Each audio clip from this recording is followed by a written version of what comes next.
Good evening. The National Health Department says the risk of Ebola spreading to South Africa remains low. Minister Aaron Motsoaledi today announced the appointment of an interministerial committee on the disease. Big business also responded, donating 12 million rand to the Ebola Response Fund. So far, in 3 West African countries, more than 8,000 cases have been recorded, with close to 4,000 people losing their lives. Business as usual. South Africa has nothing to worry about, at least for now. The health minister says the country is not at threat. But businesses have already started to feel the impact, mostly in the travel sector. Rennie's, one of the country's biggest agencies, is already losing business. Most companies have decided that unless it's business critical, they won't be traveling into Africa. And what we are seeing as a result of that is that we are seeing obviously some cancellations. We've got some groups that are being cancelled.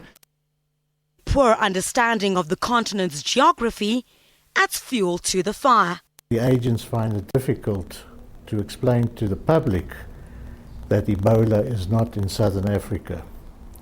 So the perception is Africa. It already prompted the health minister to visit China, among other places. In some countries, especially in the West and the East, they believe Africa is one small village where everybody knows each other. That's their understanding. Now, the tourism, cancellation of tourism, we only picked it up from China. That is specifically because somebody there posted on their website the fact that there is Ebola in South Africa, which means it was factually wrong information. That information was removed after 6 hours, but it has already caused damage. And then, another attempt to put South Africans at ease. I'm emphasizing we are still having no Ebola virus in South Africa. All health facilities are still on standby though.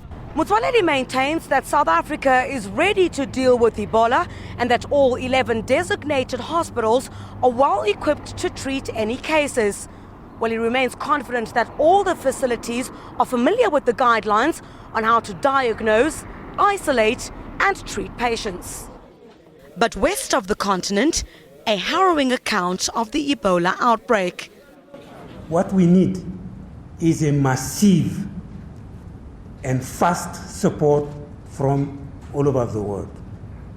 It would be massive and fast because every time we don't go fast, people will die.